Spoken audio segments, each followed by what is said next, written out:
Con más de 20 años de experiencia en el periodismo, ha dedicado su carrera a la búsqueda de la verdad. La verdad.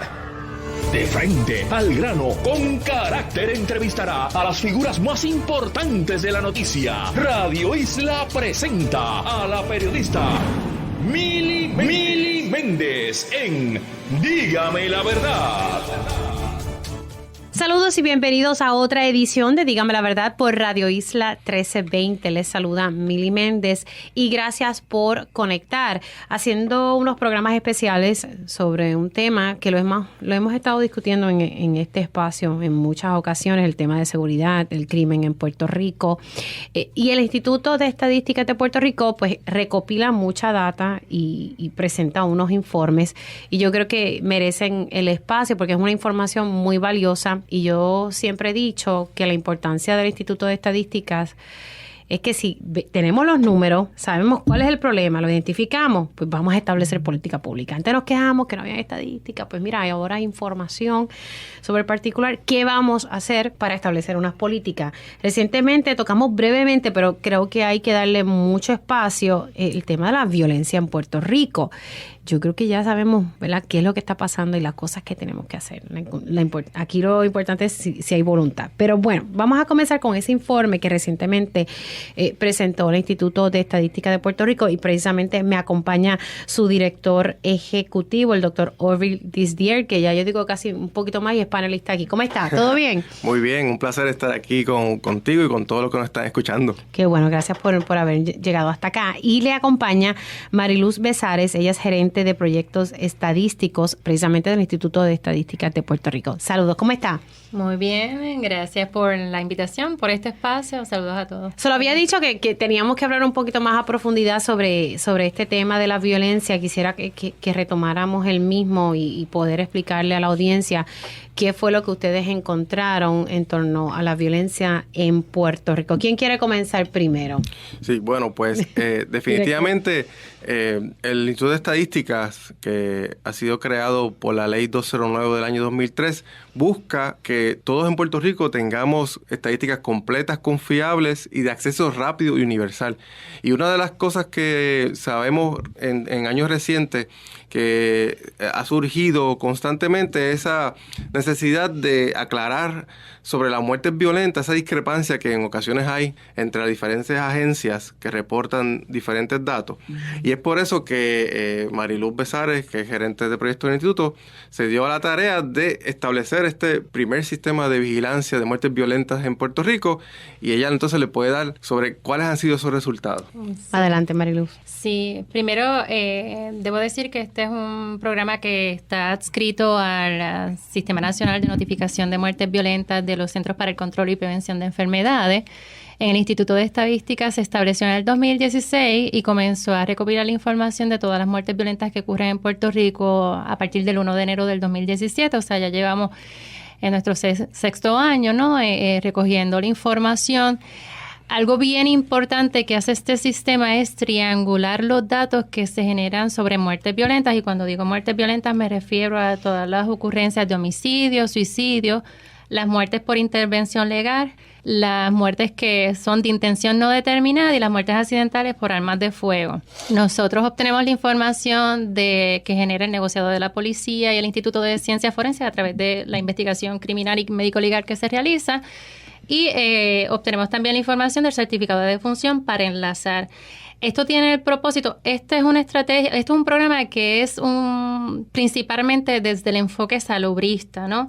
Que el enfoque salubrista lo que establece es que a través de la información, de un proceso sistemático de recopilación, evaluación y análisis de los datos, sean los mismos usados para establecer política pública y estrategias de prevención. Sí, y en otras palabras, eso lo que significa es que esta información es para la toma de decisiones basadas en evidencia para establecer políticas públicas de prevención principalmente. Okay. Entonces, uno de los valores añadidos que tenemos con este sistema es que no solamente tenemos las estadísticas que genera el certificado de defunción, que se basan en estadísticas sociodemográficas y causa de muerte, o estadísticas de delito, que es lo que genera la policía. Aquí tenemos un contexto mucho más amplio en el que se entiende mejor por qué ocurre la violencia, cómo, cuándo, por qué, quién. Y eso es bien importante entenderlo, porque así es que nos dirigimos mejor al diseño y desarrollo de estas estrategias de prevención. Entonces, es bien importante entenderlo porque desde el componente quizás de las agencias que son de ley y orden, pues sus métricas se podrían estar basando en la ocurrencia de los delitos o los incidentes de muerte violenta en términos de si suben o bajan, en un término numérico, ¿no? Pero desde la perspectiva salubrista no se analiza de esa manera. Se analiza obviamente con unas estadísticas que lo que miden es la tendencia y la magnitud. Entonces, a través de los datos de este sistema, nosotros vemos que, por ejemplo, si en efecto hay una reducción en las tasas de homicidio cuando vemos la tendencia histórica, pero aún así vemos que son unas sumamente alarmantes. Y más si nos llevamos a la población de hombres, que es sumamente preocupante lo que nosotros estamos viendo, porque arrojan tasas que son que se pueden comparar con regiones de conflictos armados. Puerto Rico, en otros estudios que se han realizado a través de la CEPAR y eso, ocupa una posición número 10 en términos de las estadísticas de homicidio en América Latina. Y eso nos da un contexto de cómo es la situación de violencia en Puerto Rico y lo alarmante que es, o sea, y que ha sido y que continuamos con esa crisis de violencia. Disculpe que la interrumpa, ocupamos la posición número 10 a nivel de América Latina. En cuestión de asesinatos de hombres o en general de asesinatos. Las estadísticas que ellos han generado es a nivel de las tasas de mortalidad por homicidio a nivel de la población total. Okay. Pero cuando nosotros llevamos esas tasas a nivel de lo que es la población de hombre per se, que es donde mayormente se manifiesta la violencia letal, ¿no? Los homicidios, pues esas tasas son aún mucho más altas, que son comparables con conflictos armados, ¿no? Y también pues ocupamos la posición número 10 en América Latina, pero América Latina es una de las regiones, uno de los continentes más violentos del mundo. Okay. O sea que eso es también importante mencionarlo. Y cuando nosotros entonces vamos segregando el análisis, obviamente a través de los datos que vemos, y comparamos cómo se comporta también los homicidios en los grupos de edad, lo que vemos en lo que está ocurriendo en los grupos de 15 a 39 años es sumamente preocupante, sumamente preocupante. Entonces, obviamente, nosotros tenemos unos retos demográficos en lo que estamos perdiendo población en edades jóvenes, en edades productivas. O sea que nos están matando a nuestros jóvenes, prácticamente. Sí, básicamente es lo que se observa. Y una ventaja que tiene este sistema de vigilancia, al ser un sistema de vigilancia de tipo salubrista, es que sigue unas normas y unos estándares que permiten el contraste, la comparación con otras jurisdicciones de los Estados Unidos, con el resto con muchas áreas del mundo, de una manera objetiva, que es un número estándar, un procedimiento científico, una metodología que se puede replicar, que cualquiera lo puede observar y contrastar con otras. Así que cuando decimos que estamos en esta situación donde estos jóvenes están muriendo en la calle, contrastamos con otras jurisdicciones y vemos que en Puerto Rico realmente es alarmante la cifra. O sea, que estamos por encima. Por ejemplo, ya que siempre miramos para el norte, las jurisdicciones con Estados Unidos, ¿con qué estado pudiésemos comparar un poco? ¿Qué jurisdicción? El dato que tengo más fresco ahora mismo, porque es el del informe que recientemente publicamos, en términos y cuando se hacen comparaciones se deben ajustar los datos para quitar esos elementos que puedan influir, como la edad y Puerto Rico es, en términos de lo que es hombre, alcanza la posición número 1 en homicidios en todas las jurisdicciones de Estados Unidos. Le sigue el Distrito de Columbia y la diferencia en la tasa es de cerca de un 10 por encima del Puerto Rico. Puedo un poco confundirme con el dato, pero por el recuerdo, Puerto Rico estaba en una tasa de 42 por cada 100,000 habitantes y el Distrito de Columbia estaba en 31 por cada 100,000 habitantes. O sea, en términos de hombre, Puerto Rico presenta la jurisdicción con la más alta incidencia de homicidios en 2019, pero es la tendencia, ¿no? Y en el caso de lo que son las mujeres tenían la posición número 10. Y eso es cuando hablamos en general. Cuando hablamos de los homicidios por armas de fuego, Puerto Rico seguía teniendo en la población de hombres la posición número 1. y en el caso de las mujeres pasó a una posición número 6ª. Pero esto en cuestión de muerte, exacto, por armas de fuego. Uh-huh. A mí eso me llama la atención que nosotros seamos, ¿verdad? Aunque no tengamos ahí el número exacto, pero que seamos número 1 a nivel de Estados Unidos y que luego le siga Washington, D.C., es lo que estoy entendiendo. A mí me parece bastante preocupante. Sí, definitivamente. Y es como ha comentado Mariluz, la intención de ofrecer esta información es para ver esto en números, en aspectos de tendencia, de salud pública. Sí es positivo que a veces algunos años bajen los homicidios y en otros suban, y cuando vemos que bajan 2 o 3 números es positivo, por supuesto. Pero tenemos que ver esto desde un marco holístico. Tenemos que verlo, que queremos cambiar estas tendencias, que con que se reduzca 2 o 3 muertes al año no es suficiente, hay que cambiar la tendencia, hay que cambiar la cultura de lo que tenemos en Puerto Rico, y estos datos son para eso, para proveérselos a todo el mundo, a los investigadores, a las agencias gubernamentales para que tomen decisiones. Así que la población de hombres es la que más sufre y la que está dentro de este marco de muertes violentas. ¿Tienes esa tasa como tal, además de la posición que tenemos a nivel de Estados Unidos, la tasa de muertes de hombres aquí en Puerto Rico? En Puerto Rico, en datos preliminares del 2021, porque el 2021 es un dato que nosotros estamos recopilando todavía, era un 19.5 total. Okay. En el caso de los hombres no recuerdo, pero casi siempre va por encima de lo que es 30, casi 40 o 40 bajito, que es cuando en los hombres, en el overall, ¿no? En la población total de hombres.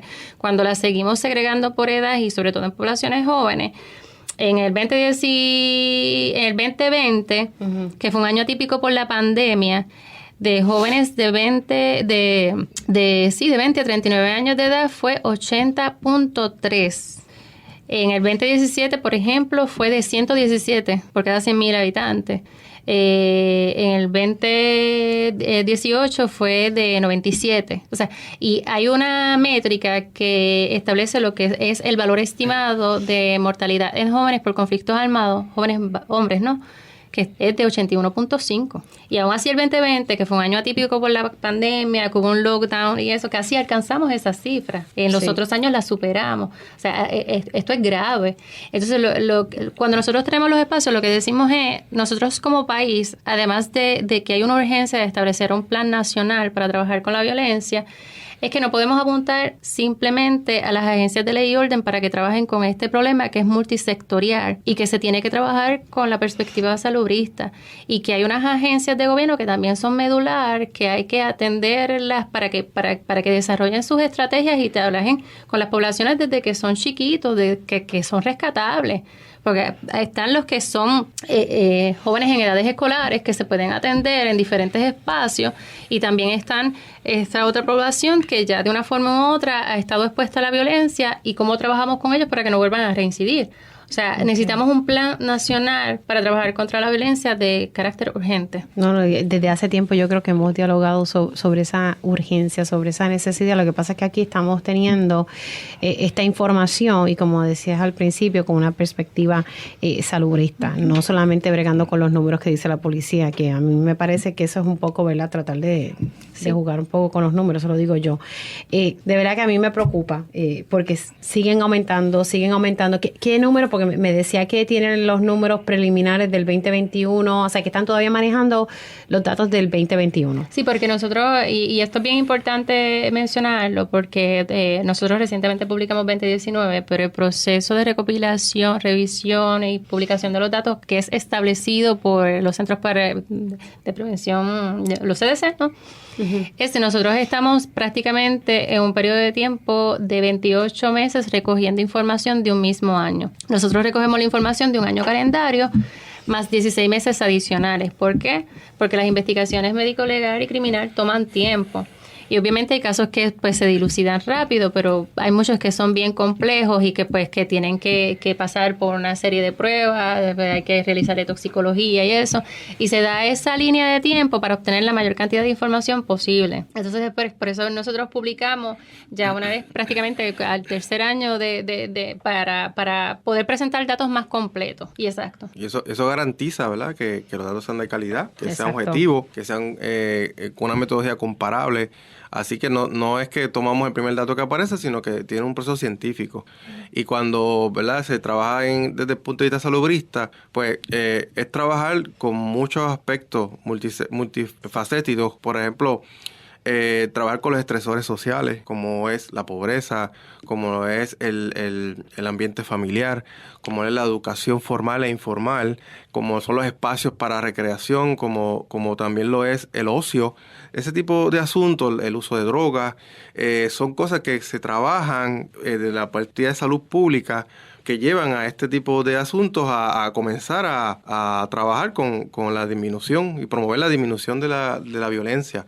Así que, más allá de lo que se puede hacer inmediato, como lo es, pues más policía, más patrullaje, lo cual es importante. Que ya no es tenemos más policía como quisiéramos antes. O sea, hemos visto una merma ahí también. Sí, de hecho, tenemos una merma de eso, de policías, al igual que muchas áreas del ámbito de servicio público. Policía es una de esas áreas que se ha disminuido dramáticamente. Así que, más allá de eso, hay muchas cosas que hay que hacer. Hay que ir más allá. Ahora, doctor Dithier, en el pasado que hemos dialogado sobre los distintos informes que realiza el Instituto de Estadística, han surgido retos a la hora de acceder a información. Al momento de trabajar este informe sobre las muertes violentas en Puerto Rico, que requiere, ¿verdad?, una base de datos de distintas áreas, ¿hubo discrepancias a la hora de tener acceso a esta información? Realmente no, porque desde que se estableció ya había un acuerdo establecido de cómo para obtener acceso a la información y de cómo la misma iba a ser recogida. Yo tengo que decir que siempre de las agencias que componen este sistema, que colaboran, ¿no?, en el sistema, siempre ha habido bastante accesibilidad y apertura.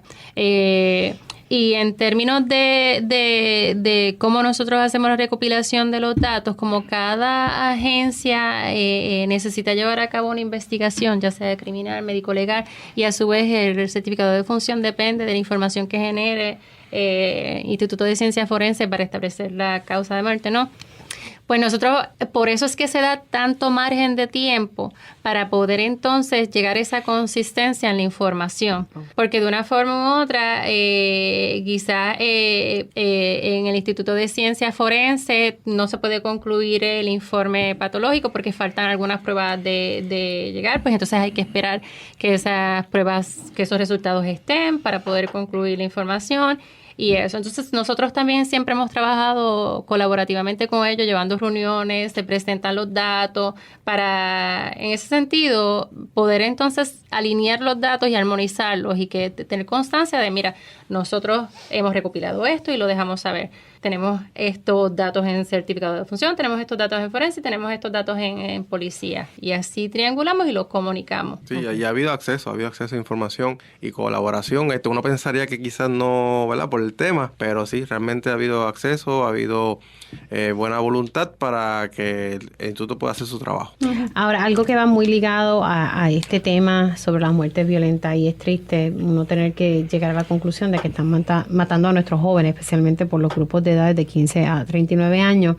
Uno pues dice, vamos a hablar sobre el perfil comunitario escolar, académico, social. Tenemos un índice altísimo de pobreza en Puerto Rico, y en ocasiones nuestros jóvenes ven tal vez el negocio del narcotráfico como la opción, como una salida, ¿verdad? Porque no hay otras opciones. Esa es la realidad. ¿Qué información ustedes tienen sobre eso? Pues sí, nosotros en el instituto nos dimos a la tarea de construir lo que le estamos llamando el perfil comunitario escolar, y básicamente es utilizar las herramientas de sistemas de información geográfica para hacer un mapa que pueda, y que de hecho ya está funcionando en nuestra página, estadísticas.pr, bajo proyectos especiales, usted puede encontrar el perfil comunitario escolar, y va a acceder a un mapa de uso público y gratuito, donde va a poder ver las escuelas en su punto real dentro del mapa de Puerto Rico, y va a poder entonces ver las características de la escuela, que incluyen la cantidad de estudiantes, el rating que se le da, porque tiene unas diferentes formas de darle rating, un nivel que se llama estrellas, por ejemplo, que va del 1 al 5, diferentes niveles que se utilizan. Y de igual manera va a poder ver la tasa de deserción escolar, entre otras cosas, Pero lo importante es que el bloque censal, ese espacio geográfico donde la escuela está insertada, uno puede ver las características de esa geografía. Por ejemplo, cuál es el nivel de pobreza de esa comunidad donde está insertada la escuela, cuál es la tasa de participación laboral, cuántos estudiantes viven solamente con su madre o con su padre, cuántos tienen acceso a internet, cuántos de esos estudiantes están ahí con acceso a computadoras. Así que toda esa información está disponible para uno poder comenzar a correlacionar geoespacialmente las características de la escuela y de la comunidad, porque las escuelas, ¿verdad?, son entidades de sistemas abiertos. Las escuelas se alimentan de las comunidades y eso es lo que uno aspira, ¿verdad?, que la escuela sea ese motor de la comunidad donde hay un intercambio de información. Y obviamente eso nos da la información sobre qué esto puede estar pasando en esa comunidad, si hay muchos estresores sociales, si la pobreza es muy grande, si esos estudiantes están con un solo padre en su hogar. Y eso podemos ver cómo tiene quizás un efecto indirecto o directo en términos de aprovechamiento académico y viceversa también. Además de eso, tenemos unas capas adicionales en ese mapa que incluimos los datos de AMSCA, de la consulta juvenil que se hace. Chacho, sí, las cifras de ahí son bastante alarmantes. Que son alarmantes. Sí. Entonces uno puede entonces ver por regiones qué escuelas están enmarcadas en esa región y comenzar entonces a ver lo que estábamos hablando, de atender la violencia desde un punto de vista holístico, no solamente desde el punto de vista operacional de la policía, sino de las comunidades, de los estresores sociales, y eso comienza a darnos ideas. Ahí hay cosas bien interesantes. Por ejemplo, hay escuelas que están insertadas en lugares muy pobres, donde la pobreza es muy alta. Y esas escuelas, uno ve que esas tienen una tendencia a tener aprovechamiento académico bajo. Sin embargo, hay excepciones también. Hay escuelas que, a pesar de que están, ¿verdad? Esas son las beating the odds, se llama en inglés, ¿verdad? Donde tú vences las probabilidades. Esas escuelas que están insertadas en unas comunidades pobres, donde los padres tienen muy baja tasa laboral, donde hay muchos retos, y aún así han sido exitosas. Así que hay que mirar ambas cosas. Aquellas que han sido exitosas, ¿por qué? A pesar de, y aquellas que la literatura dice, por lo general, y es lo que sucede desafortunadamente, cuando están insertadas en comunidades con muchos retos, empiezan a tener efecto en el aprovechamiento académico, el desempeño, y viceversa. Como es un sistema abierto, esos padres que salen esos niños que salen de esa escuela, esos jóvenes, después eventualmente vuelven a la comunidad, y a veces es un ciclo vicioso, ¿verdad? No se rompe el ciclo de la pobreza. Y este tipo de herramienta ayuda a ese análisis. Ahora, así que lo que han observado es eso, que si viven en comunidades muy pobres, pues entonces vemos un bajo aprovechamiento. ¿Qué otras características tal vez pudieron observar dentro de estos estudios? Se ve, ¿verdad? Y esto pues, no es algo que, como digo, hay excepciones, no es una regla, no es que necesariamente porque, es una tendencia, es una tendencia, ¿verdad? Y es importante saber eso porque a veces también se piensa que porque estás en una comunidad pobre, pues ya está destinado al fracaso. Eso no es así. cierto. Como no. dice usted que hay historias de éxito. Yo presumo que tal vez cuando los padres están bien activos, las comunidades, los líderes comunitarios, pues hacen una diferencia tal vez en ese entorno. Sí, es como, ¿verdad? Recientemente hay un libro que recientemente estaba leyendo sobre, que se titula exactamente así, dice: comienza donde estás, pero no te quedes ahí. O sea, donde tú estás a veces son lo que le llaman, son factores que tú no puedes cambiar. Algunos de esos factores son factores no modificables.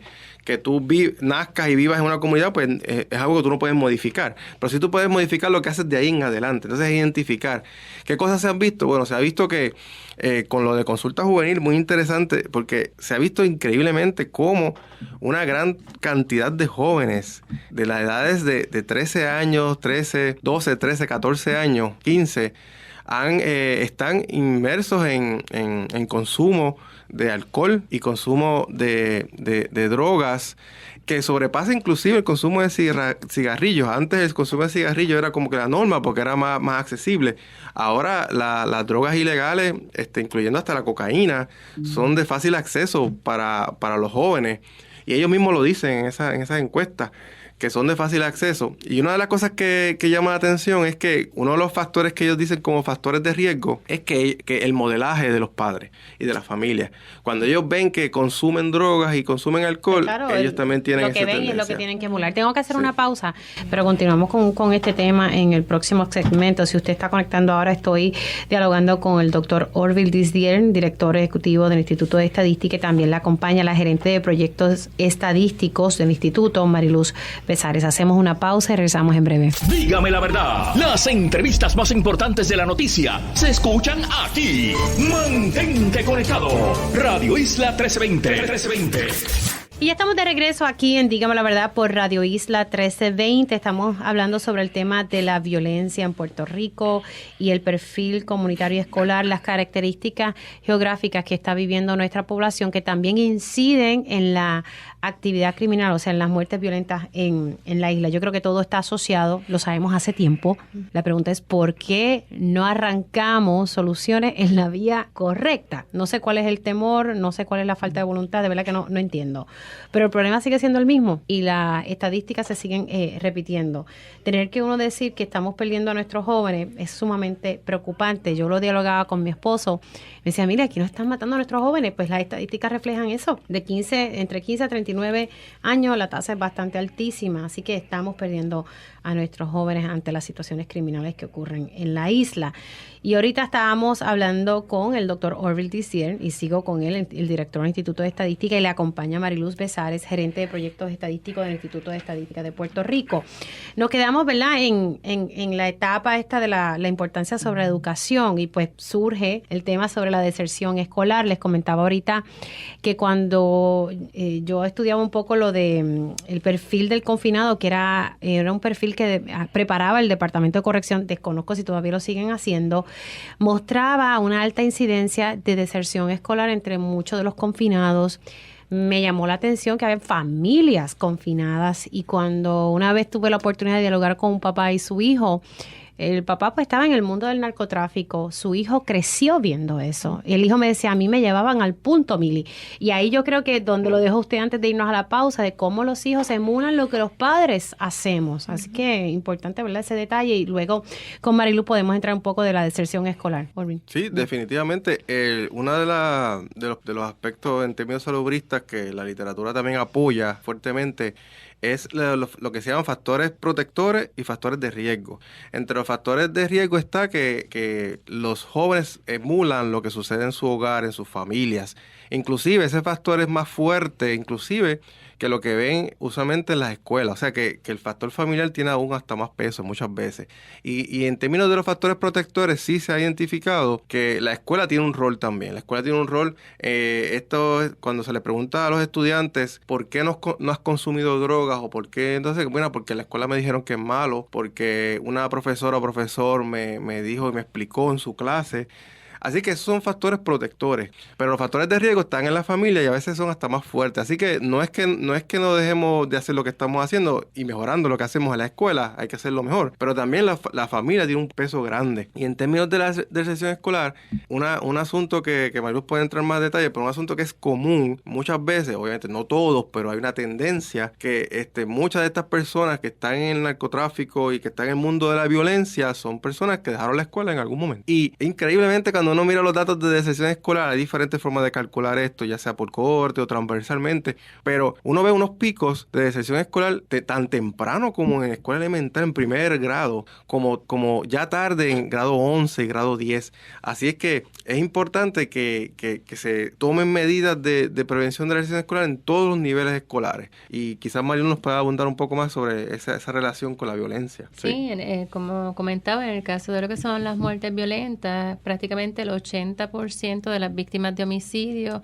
se encuentran entre desertores escolares o personas que tienen cuarto año. O sea, que prácticamente no tienen muchas opciones dentro de lo que podría ser el campo laboral, o sea, se ven más limitados. Y por eso es bien importante dirigir esfuerzos que vayan en esa dirección y no tan solo en buscar programas que obviamente promuevan lo que es la retención escolar, sino porque en un momento dado, y esto es una anécdota de otra persona que me lo contaba con mucha frustración, participaba en unos programas de tutoría luego de la escuela por las personas que habían salido mal en las pruebas Aprenda, ¿no? Y la expectativa de ellos era, ¿para qué me voy a molestar pasando trabajo si yo voy a coger cupones, si yo voy a hacer un bichote? O sea, no tenían proyecto de vida. Se querían, su plan de vida era mantenerse en ese mismo ciclo de dependencia y de violencia. Exactamente. Entonces, la escuela es el espacio, como comentaba, que más allá también de darle una buena instrucción formal, de velar por todas esas áreas que sean de forjar metas, de ayudar a darle destrezas personales de autocontrol, de manejo de impulsos, de esta vida en comunidad. Ese es el escenario perfecto, y entonces eso es bien importante porque es lo que vemos en las víctimas de homicidio. O sea, el 80% de las víctimas de homicidio no llegaba más allá de escuela superior. Y segurísima estoy yo de que pudiese ser muy exitoso, porque para manejar un negocio como el narcotráfico y todo eso, oye, hay que tener inteligencia. Eso es un negocio más. No es que son brutitos, no, son muy inteligentes para manejar ese mundo. En mi experiencia personal, yo vengo todo de escuela pública, y las personas más inteligentes eran esas personas que no supieron trabajarlas, que siempre terminaban en la deserción escolar porque no eran entendidos y no se identificaban esas áreas de fortaleza y de esa inteligencia que tenían, y no se trabajaba el componente de inteligencia emocional, y terminaban siendo desertores escolares. Pero estoy segura que con una muy buena orientación y forjándole metas concretas, se hubiesen comido el mundo, porque evidentemente eran personas bien inteligentes. Sí, la influencia familiar es vital, y ¿verdad? Y estas personas guiarlas correctamente, ya sea a través de la educación formal o a través de la influencia familiar. Y aunque uno lo ve como que no tiene nada que ver la escuela con la familia, en términos de que la escuela educa a jóvenes y niños, en realidad la única una de las soluciones a esto es que educar a las familias. De alguna manera las escuelas tienen que integrarse en las comunidades, y hay que educar a estas familias, hay que ponerlos a ver información, escuchar, inclusive, quién sabe si hasta meterlos en un salón de clases en las tardes o en las noches, a las familias, para reeducar a la familia, porque una vez sale del sistema escolar, la única forma que tenemos es ir hacia ellos y buscarlos, ¿verdad? Sí, no, y uno se pone a pensar un poco en figuras conocidas. Yo recuerdo en un momento dado se hablaba sobre el nivel de inteligencia de figuras como Angelo Millones, Junior Cápsula, si mi memoria no me falla, jovencitos sumamente inteligentes, pero que entonces lo supieron utilizar, toda esa inteligencia al mundo del crimen, el narcotráfico, y ellos mismos te lo relatan ahora, ¿verdad? Desde otra perspectiva. Eso es importante determinar, porque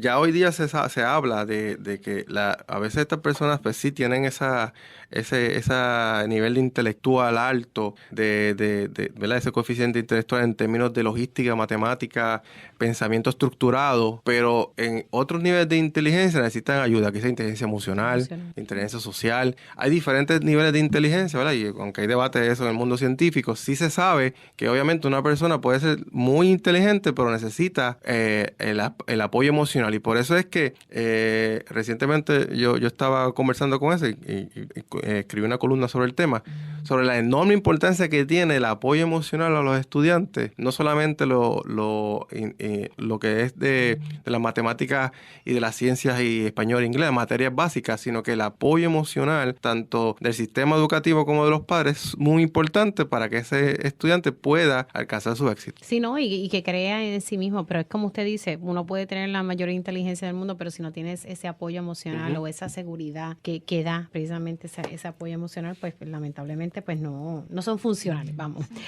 a hablar un poco entonces ahora del índice de costo de vida, que ay, Dios mío, aquí todo está en alza. Sí. De verdad que cada vez que yo voy al supermercado, que hago algunas gestiones, y uno cuando va hasta los restaurantes, los mismos, los dueños te dicen, disculpen, pero debido a que todo ha aumentado, pues hemos tenido que aumentar los precios, y no los critico, al contrario, es que todo va en aumento. ¿Qué es lo que reflejan los números en esa área?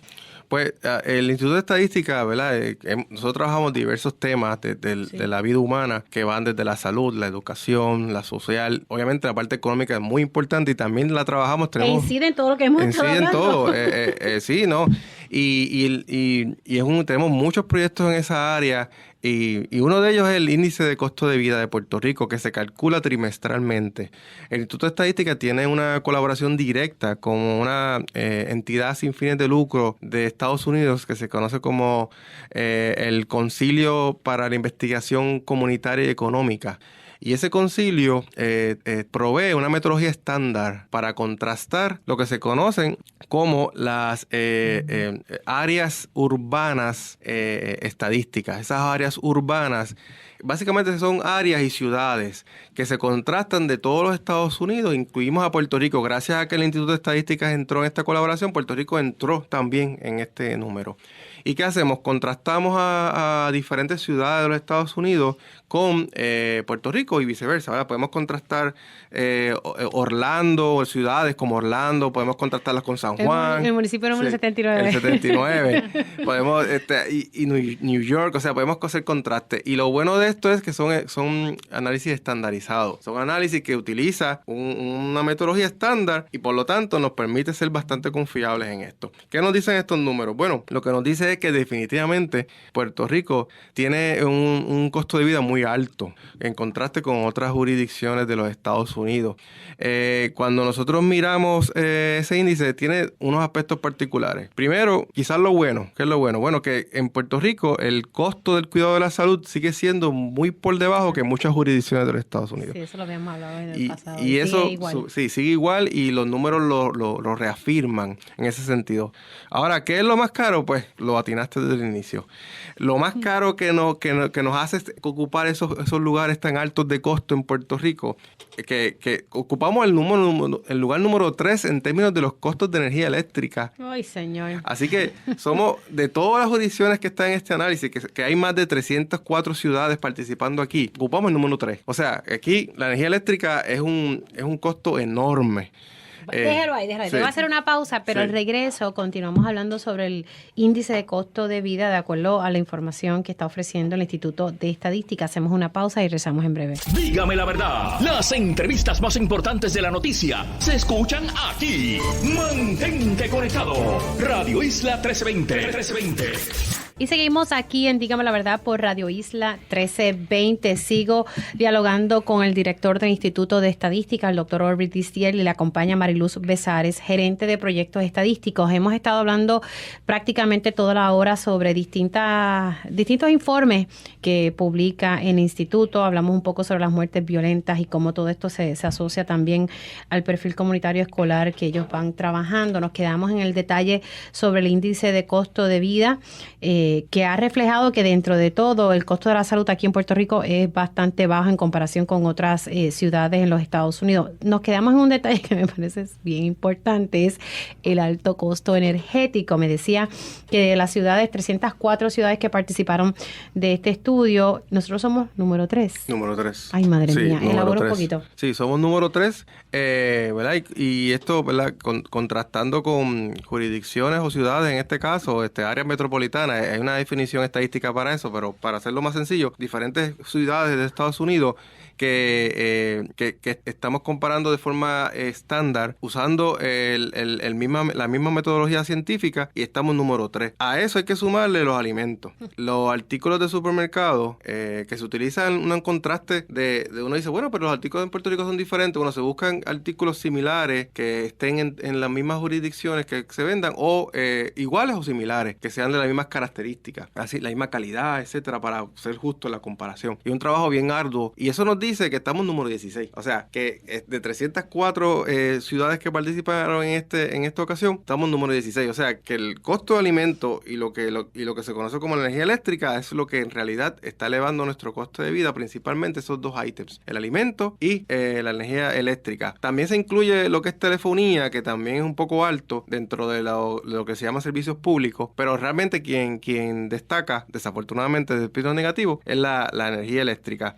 Eso nos dice, la suma de diferentes áreas, como es vivienda, como lo es transportación, que ahí no estamos un poco por debajo del promedio de otras jurisdicciones, pero cuando uno suma todo eso, nos coloca en un lugar que, por ejemplo, contrastando con la ciudad de Orlando, exacto, en Puerto Rico la vida es 67% más cara que en Orlando, en Puerto Rico. Y cuando comparamos con, por ejemplo, Hartford, Connecticut, que tenemos muchos puertorriqueños allá y puertorriqueñas, básicamente 17% más cara que allá. Así que cuando vemos contrastando con diferentes lugares donde sabemos que la calidad de vida es diferente, pues obviamente vemos que sí. Muchas personas que salen de Puerto Rico nos dicen, bueno, me fui porque la calidad de vida y por los costos. Pues realmente los números nos dicen que efectivamente es así. Así que Orlando es 67%, la vida es más cara. En Puerto Rico es 67% más cara que en Orlando. En Puerto Rico, 67% más cara que en Orlando. ¿Qué otra ciudad me dijo que no? Hartford, Connecticut. Ahí 17% más cara en Puerto Rico que Hartford, Connecticut. Y así hay diferentes contrastes que podemos hacer. Ahora, sobre la energía eléctrica, voy a agregar esta pregunta porque sé que las personas dicen, ay no, pero es que nos están comparando con Estados Unidos, que tiene distintas fuentes de energía. Claro. Estamos hablando pues de gas, energía nuclear, eso nosotros no lo tenemos aquí. Siempre nos comparan con Hawái, que usted me pudiese decir para que no digan, ay, realmente eso no es confiable, porque la energía eléctrica en Hawái es más cara que en Puerto Rico. Pero obviamente quedan 3 lugares por encima, así que estamos entre los primeros 3. Estamos más o menos igual, pero sí, estamos tan caros como en Hawái. Hawái quizá un poco más cara que en Puerto Rico. La energía eléctrica. ¿Verdad? Eso, independientemente del análisis que hacemos aquí, no mira esas fuentes y cuáles son los precios, pero sí mide el impacto directo en el costo de vida. Así que sea cual sea la razón, el hecho es que sí, es más cara que en muchos lugares y que tenemos que buscar alternativas para reducir esos costos de alguna manera. Esas alternativas, lo que hemos hablado por los últimos años, energía renovable, otras fuentes de energía, pero que todavía aquí seguimos apostando al combustible fósil. De hecho, sí, y algo importante que a lo mejor uno no lo ve como que tiene que ver, hemos visto un fuerte movimiento, inclusive hasta con legislación de movimiento de lo que son los vehículos de gasolina a vehículos eléctricos o híbridos, y eso es importante porque esto tiene que revolucionar el sistema eléctrico para hacerlo más eficiente, más costo eficiente, y eso es parte de ese primeros pasos que se están dando y tenemos que insertarnos. Una vez nos insertamos en ese sistema, vamos inevitablemente a tener que cambiar otras cosas y dejar el combustible fósil eventualmente. ¿De cuándo? Usted me dijo que el índice de costo de vida se mide cada 3 meses. Cada 3 meses. Así que cada 3 meses, sostenidamente, ¿hemos ocupado el número 3 en el costo energético cuando se hacen estas mediciones? Por lo menos de los últimos 3 trimestres anteriores, hemos ocupado los primeros lugares. No me atrevería a decir ahora mismo si siempre el número 3, pero desde los primeros 3, 4, 5 lugares. Siempre. O sea que estamos siempre entre los top 5. Sí. Ay, señor, alabado. O sea, hay que respirar profundo. Bueno, vamos entonces a aprovechar y nos queda un tiempito para tocar 2 temas rapidito. Los puestos ocupados en el gobierno. Ahorita usted me dio un atisbo sobre la policía, que hemos visto una merma y sí lo han dicho constantemente, y después hablamos un poco, ¿verdad?, de cómo las personas pueden recibir la información del Instituto de Estadística, pero hablemos un poco sobre la reducción, que hay quienes dicen que el gobierno está lleno de empleados públicos y uno cuando está en la cobertura diaria se da cuenta que no. El Departamento de la Familia ha perdido tantos empleados, entre otras agencias, y pues ya usted me adelantó un poco que la policía hemos visto esa merma. Sí, definitivamente. Otro de los estudios que trabaja el Instituto de Estadística es lo que le llamamos estadísticas de puestos ocupados en el gobierno de Puerto Rico. Esto surge como una consecuencia directa de la Ley 103 del 2006, que lo que busca es que haya una reforma fiscal en el gobierno, y de ese momento se comenzó a mirar los puestos ocupados del gobierno, y quien recopila esta información como primera fase es la Oficina del Contralor de Puerto Rico. Como recopila los datos detallados. Lo que nosotros hacemos es que hacemos estadísticas con esos datos. Tomamos los datos que recopila la Oficina del Contralor y generamos estadísticas. ¿Y qué nos dicen esas estadísticas? Nosotros estamos recopilando y haciendo los análisis desde el año 2008. Y en el año 2008 habían 275.448 puestos ocupados en el gobierno. ¿Cuánto nuevamente? 275.448. Hoy día eso se ha reducido ahora en el número más reciente, que fue julio del año 2022, el número más reciente que tenemos ahora mismo, a 157.040. Y esos son los total de puestos. Cuando vamos a los puestos de carrera, que son aquellos que, ¿verdad? Como dicen, lo que le llaman por ahí los empleados permanentes, los que son de carrera. En el año 2008 habían 218.540 y básicamente hoy lo que queda son la mitad de los empleados. Hoy día son 110.993. O sea que la reducción ha sido básicamente del 50% de lo que había en el 2008. El gobierno se ha quedado básicamente la mitad de lo que había antes. Y si uno mira los números, 50% de reducción desde el 2008, lo que pasó en el 2007 fue, no 2007, sino la ley 7, más o menos fue para esa época. Más o menos. ¿O no? 2009 creo que fue. 2009, sí. O sea que fue un chinchín antes para hacer justo, ¿verdad? Sí. En ese análisis. Así que un 50% de reducción, eso es bastante. Sí, y lo vemos mucho en muchos lugares del gobierno. Obviamente el donde más empleos hay es en el área del ejecutivo, en departamentos y agencias, seguido del área de municipios. En el departamento de agencias, si venimos a ver cuántos empleados hay en las agencias del gobierno de Puerto Rico, sin contar la oficina del gobernador con las oficinas que están ahí como OGP, Junta de Planificación, el resto de las agencias gubernamentales, hay básicamente 80.000 empleados. Y en los municipios 40.000. O sea que ese es el total. Pero tenemos, obviamente los municipios grandes tienen más empleados, los municipios más pequeños, Vieques y Culebra son los menos que tienen. Departamento de Salud, Departamento de Educación son de las que tienen muchos empleados. Y la policía, pues, apenas tiene 12.000 empleados para todo Puerto Rico. Que eso es lo que consistentemente han estado informando las autoridades, que tenemos 12.000. Tenemos 12.000. Sí, el número exacto de la policía de Puerto Rico... Yo pensaba que a veces o menos. Ha ido reduciéndose. Básicamente, igual que las demás agencias, la mitad tiene la mitad de lo que tenía antes. Pero ahora mismo tiene, en el último informe, 12.543 empleados. Ok, o sea que esa es la cantidad que tiene. Y hay reducciones, o sea, cada año aproximadamente hay 2.000, 2.500 empleados menos en el gobierno, cada año. Cada año se va reduciendo y reduciendo más. Director, hablemos un poquito, ¿verdad?, de cómo las personas pueden acceder a esta información que ustedes constantemente están divulgando y que toca, ¿verdad?, distintas áreas, ¿verdad?, distintas características y distintos temas. Pues lo principalmente es que invitamos a la ciudadanía a visitarnos a estadísticas.pr. Ahí estamos 24 horas, 7 días a la semana, usted puede acceder.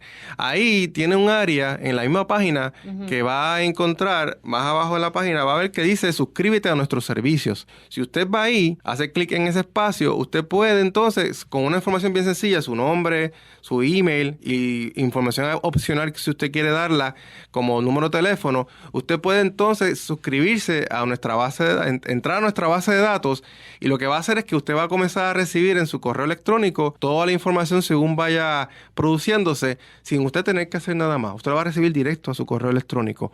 Va a enterarse de los productos que salen nuevos, de actividades, de foros, de las academias y talleres que tenemos, de todo ese tipo de cosas. Cada vez que Marilu saque un producto nuevo, por ejemplo, usted lo va a tener ahí. Así que vamos a tener esa información. Y otro aspecto bien importante es un email que tenemos de preguntas. Si usted busca en nuestra página y no encuentra lo que está buscando, que puede pasar, usted nos escribe un email a preguntas@estadísticas.pr, preguntas@estadísticas.pr, y nosotros le vamos a contestar su pregunta estadística lo más rápido posible. Bueno, quiero darle las gracias a ambos, a Marilu Pesares y también al director ejecutivo. Siempre me gusta tocar base con ustedes. Ya yo creo que siempre todos los años tocamos base, porque me parece que es importante que la gente tenga acceso a esta información que ustedes con mucho trabajo ¿verdad?, realizan. Así que yo le agradezco siempre de sacar su tiempo para estar aquí. Hacemos una pausa aquí en Dígame la Verdad y regresamos con más. Conéctate a radioisla.tv para ver las reacciones de las entrevistas en vivo. En vivo. Esto es Dígame la Verdad con Mili Méndez. Y ya estamos de regreso aquí en Dígame la Verdad por Radio Isla 1320.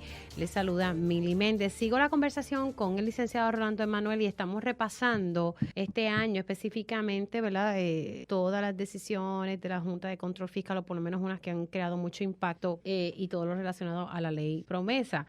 Así que ya hablamos sobre el plan de ajuste o el pago de la deuda del gobierno central, cómo los maestros se vieron perjudicados. Hasta metimos los casos insulares ahí en esa conversación.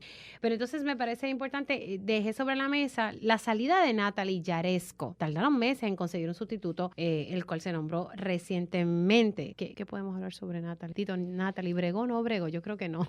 Yo creo que está dispuesta como a sentarse, a dialogar, pero... Natalie Yaresco fue un fenómeno muy interesante, porque primero ella tenía un historial, sabes que es ucraniana, en donde tenía muchas denuncias de acciones ilegales o aparentemente ilegales en fondos de inversión allá en Ucrania. Ella fue ministra de Economía de Ucrania y vino aquí a Puerto Rico. Recuerda siempre, los directores ejecutivos de las juntas son los que ejecutan las políticas, ¿verdad? Pero Natalie Yaresco sí tenía un expertise y una educación y una experiencia que yo considero que en muchas instancias ella era la proponente de las políticas que la junta fue adoptando, porque a veces cuando el director ejecutivo tiene una educación, unos talentos, una experiencia, es una relación recíproca entre la junta y ese director ejecutivo. Es decir, la junta da instrucciones, pero también el director ejecutivo lleva propuestas para que la junta los considere. Y a mí me parece que por la destreza que tenía la señora Natalie Yaresco para manejar los issues y las políticas que se querían implantar con los planes fiscales, me parece que ella tuvo un papel significativo en la propuesta en términos de lo que debía ir en esos planes fiscales. La junta siempre es la que decide al final y ella ejecuta, pero a veces se da eso, ¿verdad? Que la persona que es el director ejecutivo trae propuestas a la junta las estudia, las modifica o no y las aprueba, y entonces el director ejecutivo las pone en vigor. Y por eso fue que la señora Yaresco básicamente abarcó todas las operaciones del gobierno de Puerto Rico. La señora Yaresco en su momento llegó a controlar todo lo que pasaba en el gobierno mediante las famosas cartas que ella enviaba. La página de la Junta está llena de las cartas que escribió la señora Yaresco. Y lo cierto es que no le quitó el guante de la cara a los funcionarios electos. Y los funcionarios electos le tenían apodos y nombres, sobrenombres a la señora Natalie Yaresco, que no los decían públicamente, no te los decían a ti en el programa, pero cuando hablaban en privado, porque prácticamente ellos sentían esa presión asfixiante que la señora Yaresco tenía. Obviamente ella tenía un staff, ¿verdad? Grandísimo, que le permitía controlar eso, pero la salida de la señora Natalie Yaresco, a mi juicio, fue prematura, porque no terminó tal vez la encomienda más importante que tenía, que era terminar el plan de ajuste de la deuda de la Autoridad de Energía Eléctrica. Y aunque el gobierno central era el deudor más grande, en realidad de quien depende el plan de ajuste de la deuda del gobierno central es de lo que salga de la Autoridad de Energía Eléctrica, porque la energía es vital para el crecimiento económico del país. Y si no se hace un buen plan de ajuste de la deuda, que la autoridad pueda emerger sin problemas económicos de ese plan, pues es probable que fracase también el plan de ajuste de la deuda del gobierno central. Así que no estaba completo el trabajo. Y eso pues dio paso a este interinato que no lo ejerció nadie como tal, pero que, por ejemplo, Skill, que es el presidente de la Junta, fue el que estuvo dirigiendo y haciendo pues todas las comparecencias como si fuera el director ejecutivo, y también el Cody, que es el abogado de la Junta. Pero ahora se nombró a una nueva persona que viene del estado de Nueva York con antecedentes puertorriqueños, que la información que tengo es que no augura un cambio de las políticas. Me lo habían preguntado antes, que si se esperaba un cambio por el hecho de que tuviera ascendencia puertorriqueña. No, por esto mismo que expliqué, la Junta ya tiene sus planes fiscales y él tiene que ejecutar las decisiones de la Junta. Y si él tuviese la influencia como para hacer propuestas, parece que las ejecutorias previas no anticipan de que él traiga propuestas que no sean propuestas de austeridad. Bueno, lo que reseña Noticel es que dice que el nuevo director, que estamos hablando de Robert Mujica, pues que lo mismo cuadra presupuestos que maniobra el poder político. O sea que además de manejar muy bien el presupuesto, pues tiene tal vez experiencia política. Así que hay una cita aquí que dice David Skill. Robert Mujica cambia el juego, aseguró el presidente David Skill. Así que como que están esperanzados en que él pueda hacer el trabajo y que pueda lidiar con la legislatura y el gobierno. Bueno, cambia el juego en primera instancia porque David Skill no es el que tiene que estar dando el frente ahora todo el tiempo. Tiene una persona que lo va a manejar. Tal vez esta persona hable español, no lo sé. Bueno, eso podría ser una diferencia. Dios mío, $625,000 anuales. Va a ganarse lo mismo que Natalie Yaresco, no hay ni un ahorro, ni un solo centavo de ahorro ahí. Que eso lo pagamos nosotros, por favor, queden claros con eso. Eso no lo paga el Congreso de Estados Unidos, lo pagamos nosotros. Ajá. Y según lo que he visto sobre investigaciones que ya se están empezando a hacer sobre sus ejecuciones en Nueva York, pues la persona cree en la austeridad, en que el gobierno debe ser más pequeño, en todas las políticas que tiene la Junta y que hasta el momento no han resuelto ninguno de los problemas que tenemos aquí en el país. Bueno, vamos a ver entonces, yo me imagino que le hará una ronda de entrevistas con algunos medios y pues, con el tiempo veremos cómo funciona. Esto lo habíamos hablado hace un tiempito atrás y era la paralización de los casos a raíz de la erradicación de la quiebra. O sea, vamos a explicarle a las personas porque eso todavía está, sí, todavía está corriendo. Es que con el plan de ajuste de la deuda, con la confirmación, se emitió un injunction que paralizaba una serie de casos contra el gobierno. Casos que se erradicaron o las reclamaciones surgieron después del 3 de mayo del 2017 hasta el 15 de marzo del 2022. Y eso creó un tremendo revuelo porque el Departamento de Justicia radicó en todos los casos que había contra el gobierno de Puerto Rico mociones de paralización y la gente no sabía qué era lo que había que hacer. Nosotros, afortunadamente, dos abogados que llevaban estos casos nos consultaron y radicamos unas mociones en la Corte de Título 3 de la jueza Taylor Swain y se aclaró finalmente cuáles casos están paralizados y cuáles no están paralizados. Hasta ahora el panorama es favorable para que prácticamente ningún caso esté paralizado. Se liberaron de esa paralización particularmente todas las demandas de daños y perjuicios, que son la mayoría contra el gobierno, gente que tiene accidentes, gente que despiden, etcétera. Esos casos se dejaron fuera de la paralización y los casos que tengan que paralizarse tienen las personas que radicar una moción para que se le adjudique gastos administrativos en la corte de la jueza Taylor Swain y eso se hace mediante contratación de un abogado. Se puede ir por derecho propio, pero es difícil porque es técnico, pero se tiene que radicar una petición para que se le adjudique gastos administrativos y eso hay que hacerlo antes del 18 de enero, que es importante que las personas que tengan algún reclamo contra el gobierno que podría estar paralizado tienen que hacer eso porque si no pierden su derecho para siempre. Y esto tienen que buscarlo en los periódicos, se supone que hayan salido los edictos donde explican todo esto. Hay una orden del tribunal en donde se explica cuáles son los casos que están cubiertos por la orden, por la paralización y cuáles no. Y los que estén cubiertos por la paralización tendrían que ir a radicar antes del 18 de enero esta moción para que se le adjudique los gastos administrativos. Y ahí son los casos, obviamente, después de la quiebra.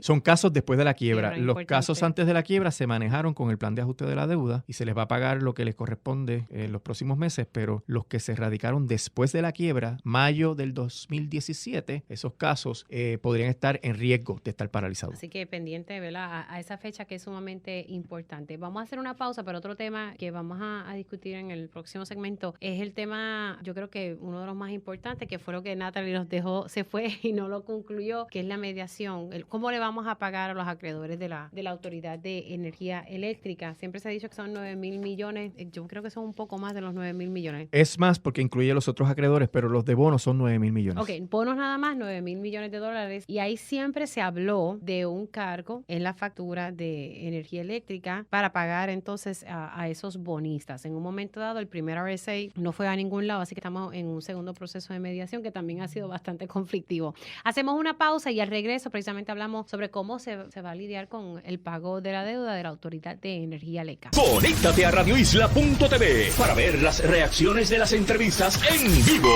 En vivo. Esto es Dígame la Verdad con Mili Méndez.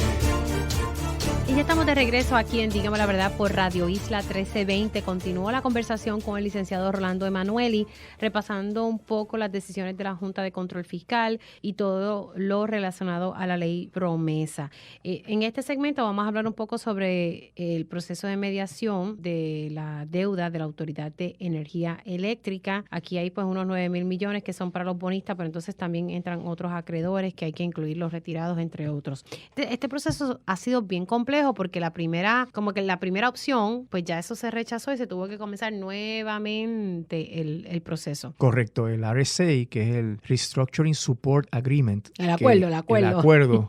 Establecía que se iba a aumentar la factura a 4.6 centavos por kilovatio hora por más de 30 años para pagarle a los bonistas, pero eso fue perdiendo viabilidad porque acuérdate que desde que se acordó eso, vinieron los terremotos, vino la pandemia, vino vino la situación difícil de la guerra en Ucrania y a principios de este año el gobernador Pierluisi echó al zafacón el acuerdo. La explicación que da la Junta es porque perdió viabilidad económica. Es decir, que ya la autoridad no podía sobrevivir con ese pago a los bonistas. ¿Y por qué? Bueno, porque si tú tienes que aumentar la tarifa 4.6 centavos por kilovatio hora, tú vas a ocasionar una migración masiva de clientes de estar conectado a la red a los sistemas de energía renovable mediante la energía solar. Entonces, eso hace que se pierdan clientes, por tanto, baja la demanda. Si baja la demanda, baja los ingresos y va a llegar un momento en que no haya suficiente ingreso para mantener las operaciones de la autoridad y la autoridad vuelva a colapsar. Entonces, ante esa situación de que hay una baja continua en la demanda, y esto viene ocurriendo ya por años, pues la Junta se dio cuenta que ese acuerdo no era sustentable. Aquí hay que llegar a un acuerdo que la autoridad pueda pagar sin tener que imponer sacrificios grandísimos al pueblo, porque también eso perjudica la economía. Los negocios dependen de una energía eléctrica confiable y que sea barata. Muchos negocios, Mili, tienen que cerrar porque no pueden pagar las facturas de energía eléctrica. Eso se ve en las consultas de casos de quiebra.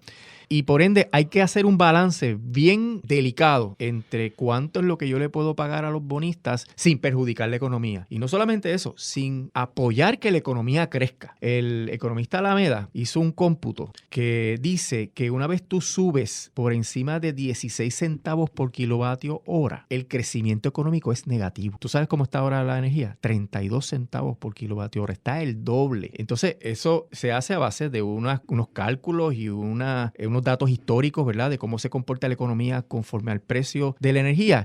Y eso lo que augura es que si el acuerdo de la autoridad nos cuesta demasiado, la economía no va a crecer. Entonces, si no crece la economía, tienes un problema con el plan de ajuste de la deuda, que ya hablamos de los 3.500 millones de dólares que hay que recaudar todos los años.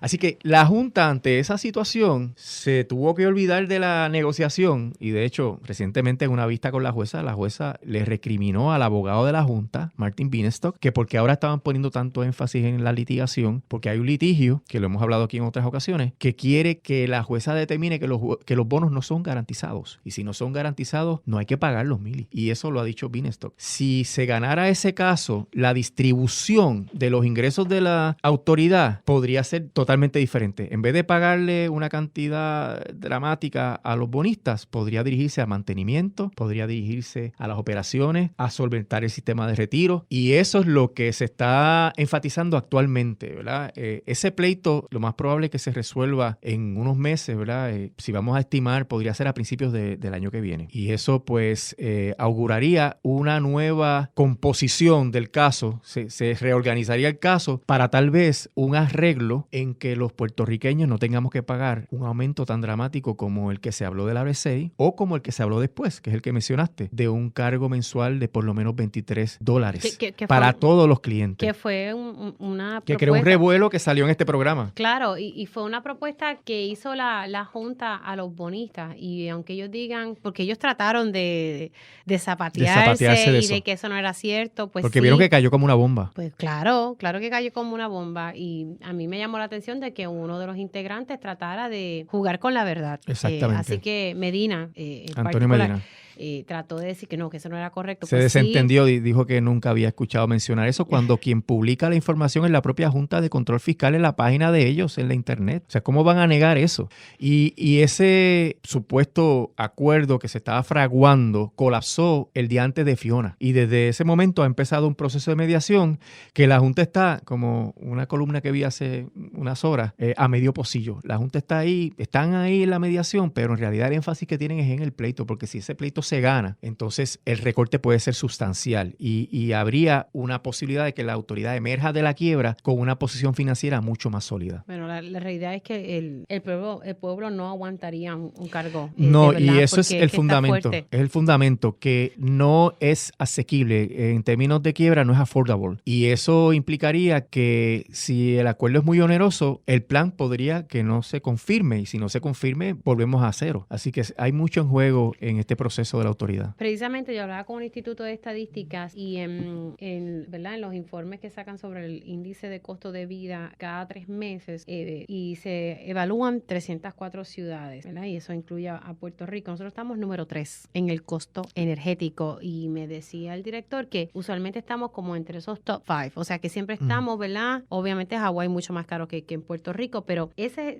o sea, número 3 en el costo energético, o sea que sí, tenemos una realidad con esa situación. Pues no en balde la economía no crece porque, como explica Alameda, si el costo energético excede los 16 centavos por kilovatio hora, pues ya tú tienes unos factores que hacen que la economía vaya a la baja, que no crezca. Y el que la economía no crezca, pues implica, ¿verdad?, que siempre vamos a estar en una situación de precariedad. El gobierno no va a tener suficientes recaudos, eventualmente el gobierno cae en los déficits estructurales y esos déficits estructurales no se pueden financiar con deuda, porque uno de los problemas fue que el déficit estructural del gobierno de Puerto Rico se refinanciaba con deuda y eso hizo que la deuda creciera a unos niveles que después no se pudo pagar. Así que es como que una crónica de una muerte anunciada. Perdóname que cite al Gabo en esto, pero y que mucha gente lo cita constantemente, pero es una situación muy preocupante y por eso es que yo digo que la labor de Natalia Yaresco fue incompleta, porque la parte más importante de la reestructuración de la deuda de Puerto Rico es la parte de la Autoridad de Energía Eléctrica, porque todos los componentes de la economía de Puerto Rico dependen de que la energía sea lo suficientemente confiable y asequible para que haya crecimiento económico. Bueno, y no entramos ahí en el detalle de Luma Energy, pero pues ya todos sabemos que el gobernador extendió ese contrato y pues nada, hay que ver qué va a pasar también con el Departamento de Energía, que vino la Secretaría de Energía y que va a estar entonces velando más de cerca el proceso ¿verdad? de cómo